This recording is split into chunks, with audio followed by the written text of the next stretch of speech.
Halo teman-teman, apa kabar? Baik lagi dengan aku Haris Budiman di sini teman-teman. Masih di Budiman's Channel. Dan di video kali ini aku pengen bahas salah satu hal yang menjadi salah satu perkembangan juga di dalam proses berarsitektur aku sendiri teman-teman ya, karena tujuan pertamanya dan sekarang aku pengen ngejadiin YouTube ini sebagai salah satu jurnal berarsitektur ya, yang mungkin bisa aku update juga di halaman YouTube ini ya, di video-video YouTube aku ini, dan semoga bisa menjadi ranah diskusi juga untuk kita teman-teman yang nonton channel ini dan yang subscribe channel ini ya teman-teman ya.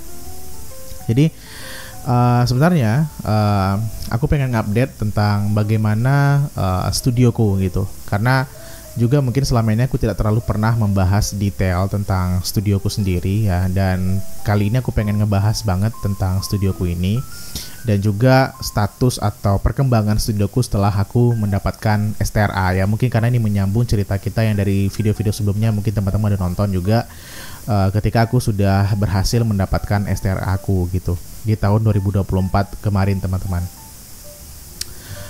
Aku mungkin pengen memulai dari proses studio dulu ya. Jadi sebenarnya studio kecilku ini yang aku beri nama Budi Studio Design pada awal mulanya ya, itu sebenarnya berdiri tahun 2020 teman-teman. 2020 itu di saat pandemi ya, di saat pandemi. Kemudian juga aku sudah berpikir ingin mengembangkan lagi ya proses berarsitektur aku sendiri teman-teman. Dan aku berpikir untuk bisa memulai proyek arsitektur itu dari kegiatan-kegiatan arsitektur yang sifatnya freelance lah gitu. Karena kebetulan juga aku tahun 2019 itu baru pindah banget ke Batam, dan setelah itu aku melihat ada potensi yang bisa aku kembangkan melalui freelancing gitu, atau menjadi freelancer lah gitu di arsitektur. Akhirnya aku mencoba ya untuk membranding studio aku pribadi yang aku beri nama Budi Studio Design waktu itu tahun 2020. Dan di tahun 2020 itu aku berpikir bahwasanya studio ini akan aku bawa ke dalam sebuah ranah desain yang unlimited gitu. Jadi sempat aku sampaikan di postingan-postingan awal ya di dalam Instagramnya Budi Studio waktu itu, bahwasanya Budi Studio ini adalah studio desain yang sifatnya unlimited, dalam artian juga menerima project arsitektur, juga menerima project desain grafis dan seterusnya. Karena aku juga hobi banget desain grafis sebenarnya teman-teman. Tapi pada akhirnya teman-teman, ketika melihat euforianya dan melihat ketekunan aku juga waktu itu, aku lebih cenderung kepada memfokuskan proyek-proyek arsitektur aja kayaknya deh gitu. Pada akhirnya aku mulai coba untuk membuka diri lagi terhadap proyek-proyek arsitektur dan mulai mengesampingkan proyek-proyek yang bersifat desain grafis lah gitu pada akhirnya. Dan di tahun 2020 itu juga mulai berdatangan beberapa project teman-teman. Tapi yang mulai menjadi pecah telur yang agak besar ya, yang agak besar ketika itu di tahun 2021. Dan pertama kali aku memegang project di luar kota Batam, di Pekanbaru waktu itu. Dan aku mendapatkan owner atau klien itu seorang psikolog profesional, dan dapat tugas untuk membuat atau mendesain rumah untuk masa tua beliau gitu, dan sekaligus untuk investasi properti bagi beliau gitu. Nah, ini menjadi sebuah awal yang membuat aku dan studio ini mulai merasa kita punya potensi untuk mengembangkan lagi proyek-proyek kita di daerah lain seperti itu. Nah, tahun 2021 itu statusnya Budi Studio itu memang masih berdiri sebagai Budi Studio Design. Dan memang aku rata-rata belum punya banyak portofolio waktu itu teman-teman, dan masih banyak portofolio yang aku berikan di Instagram itu yang proyek-proyek renovasi, proyek-proyek istilahnya ya proyek-proyek perbantuan dan seterusnya gitu. Dan tahun 2021 itu juga menjadi pengalaman yang spesial juga bagi aku teman-teman, karena di tahun itu juga aku ditugaskan ya di salah satu project untuk menghandle rumah kontainer. Nah itu salah satu pengalaman juga, tapi sayangnya aku juga nggak ada dokumentasi terlalu banyak di project itu. Jadi sebenarnya project itu project sederhana, rumah kontainer yang sudah didesainkan interiornya, tapi ketika itu aku in charge-nya adalah mendesainkan site-nya seperti itu, tata letak atau layout dari rumah kontainer ini di sebuah site gitu. Dan ini merupakan pengalaman lagi bagi aku ketika itu teman-teman di tahun 2021, karena mendesain site yang sebenarnya rumahnya rumah portable kan, rumah kontainer, dan itu menarik banget sih sebenarnya. Dan kalau teman-teman ke Batam mungkin bisa lihat rumah kontainer itu sekarang sudah jadi, site-nya juga sudah jadi dan seterusnya gitu. Sudah adalah yang fisiknya seperti itu. Nah, semakin aku melihat potensi dari studio ini ya, akhirnya semakin lama studio ini semakin berjalan dengan sebagaimana mestinya ya, karena aku juga tidak memfokuskan banget gitu di project-project yang ada di Batam, tapi aku juga coba untuk bisa melebarkan sayap ya ke beberapa project-project di luar Batam, di Padang juga ada dan seterusnya gitu. Dan Instagramnya sendiri aku coba untuk bisa dikembangkan dengan mengupload beberapa portofolio yang pernah aku kerjakan juga gitu. Dan aku belum punya STRA katanya gitu teman-teman. Jadi banyak yang bertanya mungkin gimana ya kalau misalkan kita belum punya STRA tapi pengen buka studio arsitek atau freelancing arsitek. Kalau menurut aku pribadi ya, namun jangan disamakan kondisinya dengan teman-teman sekarang ya, karena waktu itu belum terlalu ketat nih peraturan tentang STRA. Jadi dulu aku membuatnya ya benar-benar bagaimana akunya saja gitu, berjalan secara mengalir saja project-project itu gitu. Walaupun pada akhirnya aku belum mendapatkan project yang bersifat dalam tanda kutip perizinan gitu teman-teman. Rata-rata itu memang projectnya adalah design and build dan seterusnya seperti itu. Tapi nggak sampai ke build juga, rata-rata itu masih projectnya design semua gitu. Konseptual lah dalam artian di sini teman-teman.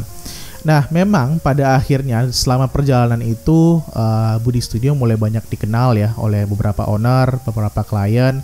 Akhirnya kita dapat project ngedesain office, kita dapat project ngedesain cafe, kita dapat project ngedesain butik dan seterusnya. Dan pada tahun 2024 ya, aku masih dalam status sebagai mahasiswa S2 dan pada akhirnya punya kesempatan untuk mengikuti program ekuivalensi pendidikan arsitektur rekognisi magang ya, EPARM yang dari DAI. Aku mengikuti itu untuk jalur STRA aku. Jadi dari situ mulailah aku berangkat untuk bisa memaksimalkan proses STRA aku teman-teman, untuk bisa lolos ikut uji kompetensi.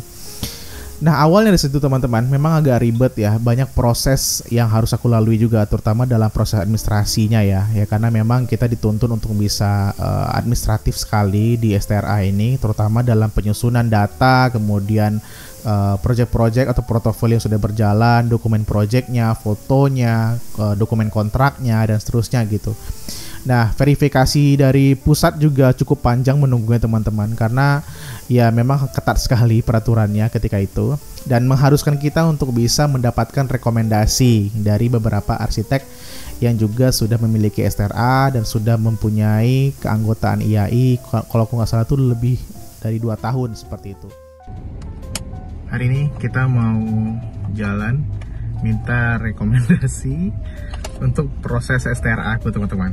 Jadi hari ini bareng Cece kita mau jalan ke beberapa atau 2 orang senior arsitek untuk minta rekomendasi, karena salah satu persyaratan untuk bisa mengajukan STRA itu adalah mendapatkan rekomendasi dari 2 orang arsitek senior yang sudah memiliki STRA, dan itu ada formnya teman-teman. Nah, hari ini aku akan mengajukan itu, meminta 2 rekomendasi dari arsitek senior yang sudah memiliki STRA itu. Mudah-mudahan lancar. Amin ya rabbal alamin. Amin, amin ya rabbal alamin. Bismillahirrahmanirrahim. Dan alhamdulillahnya aku dibantu juga oleh Bapak Ketua IAI Kepulauan Riau ya, Bapak Yusuf. Dan Bapak Yusuf sangat terbuka waktu itu membantu aku untuk memberikan rekomendasi gitu.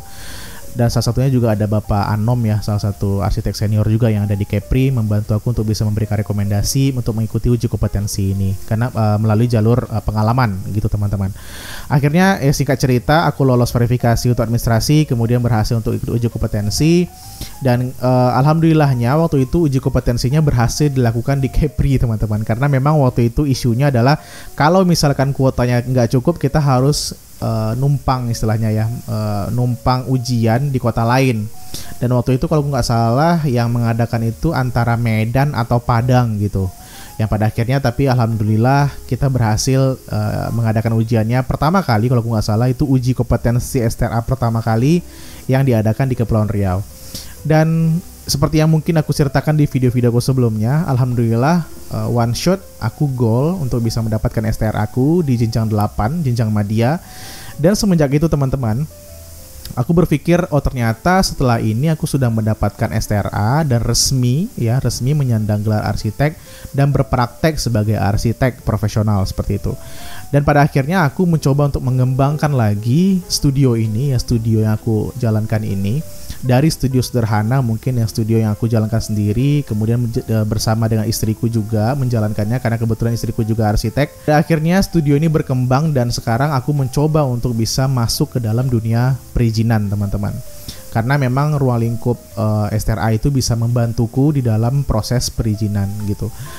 Dan alhamdulillah teman-teman, seiring berjalannya waktu teman-teman, ada beberapa proyek perizinan yang juga aku bantu di dalam proyek yang notabene-nya itu memang proyek perbantuan juga, tapi STRA-nya menggunakan STRA aku seperti itu, dan aku akan bertanggung jawab penuh terhadap proyek itu gitu.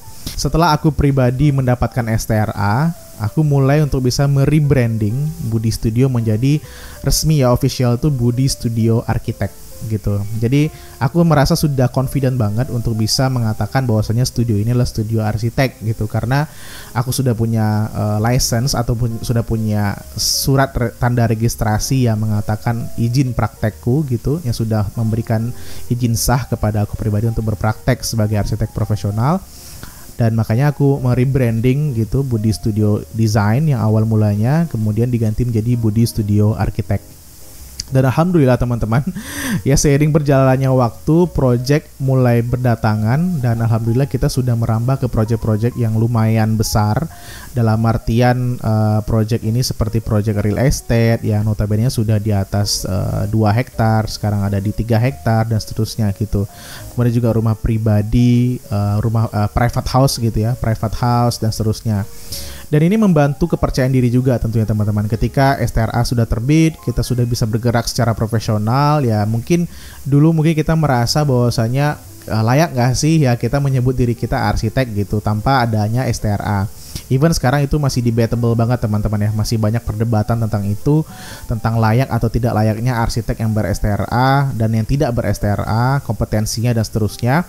Tapi setidaknya teman-teman, dengan adanya STRA kita mengikuti regulasi atau undang-undang nomor 6 tahun 2017 ya, tentang arsitek yang sudah ditetapkan seperti itu. Sehingga kita benar-benar menaati peraturan itu dalam berprofesi sebagai arsitek yang profesional di Indonesia sendiri. Ya, dan begitu juga kita memiliki memiliki undang-undang, memiliki organisasi resmi Ikatan Arsitek Indonesia dan memiliki Dewan Arsitek Indonesia juga sebagai dewan pengawas gitu. Dan alhamdulillah seiring berjalannya waktu itu juga studioku mulai merapikan administrasinya ya, karena aku juga bekerja sama dengan istriku dalam merapikan administrasi, dari mulai merapikan dokumen kontrak ya, merapikan invoice, kemudian merapikan kwitansi, kemudian merapikan dokumen-dokumen lain lah yang berupa hal-hal yang berupa dan terkait dengan project itu kita rapikan teman-teman, dirapikan, disusun dengan baik. Termin juga dirapikan dan seterusnya gitu, keuangan dirapikan dan seterusnya. Jadi sebenarnya ini sebuah perjalanan yang masih belum seberapa lah gitu, karena dari tahun 2020 ke 2025 itu kan masih 5 tahun lah. 5 tahun itu kalau ibaratnya umur manusia itu bahkan belum masuk SD gitu ya. Tapi teman-teman, dalam proses studioku pribadi ini kita memang banyak belajar ya, memegang project dan memilah-milih project, dan bahkan sudah banyak juga mengalami pahit dan asam garamnya project itu sendiri, yang dari awal mula sudah site survey tapi tidak dibayar surveinya oleh owner atau klien, itu sudah kita rasakan juga teman-teman. Dan itu namanya mungkin perjalanan ya. Tapi at least di video ini ya, yang aku anggap sebagai jurnal pribadiku berarsitektur setelah ber-STRA, aku menganggap studioku sudah berjalan di track yang seharusnya sekarang. Dan aku berharap juga video ini bisa membantu teman-teman di luar sana yang lagi freelancing, yang lagi berkutat dengan membangun brand studionya juga bersama-sama untuk bisa percaya dan semangat dalam proses pengembangan karir di bidang arsitektur, atau kita sebut sekarang tuh seperti archipreneur lah istilahnya ya, arsitektur entrepreneur lah gitu kira-kira teman-teman. Semoga video ini bermanfaat teman-teman, dan aku rasa itu dulu yang bisa aku angkat di video ini, dan mungkin sharing-sharing selanjutnya memang akan berkaitan banget dengan beberapa aktivitas-aktivitas arsitekturku yang memang sekarang aku sudah ada di dunia praktisi, di dunia profesional, dan juga di dunia kampus sebagai dosen. Istilahnya kalau di kampus itu disebutnya dosen luar biasa ya, dosen praktisi lah istilahnya gitu. Karena aku juga mengajar di salah satu kampus di Kepri, di Kepulauan Riau, yaitu Unrika namanya teman-teman, Universitas Riau Kepulauan. Dan memang ini sangat menyenangkan sekali teman-teman menjadi pengajar, dan aku sekarang lagi menikmati banget menjadi pengajar sebagai dosen. walaupun bukan dosen tetap ya, tapi sekedar dosen praktisi, tapi at least semua ilmu tentang praktek profesional yang aku dapatkan dan aku jalani itu bisa aku terapkan juga kepada mahasiswa-mahasiswaku atau calon-calon arsitek di luar sana gitu teman-teman. Dan semoga ini bermanfaat buat teman-teman juga. Thank you so much for watching teman-teman. Dan mudah-mudahan kita bisa ketemu lagi di video selanjutnya. Jangan lupa subscribe ya, dan jangan lupa follow TikTok aku juga ya di @harisbudiman_. Siapa tahu kita bisa sharing lebih banyak di sana teman-teman tentang arsitektur. Thank you so much for watching teman-teman. Keep positive, smart and creative. Assalamualaikum warahmatullahi wabarakatuh dan sampai jumpa. Dah.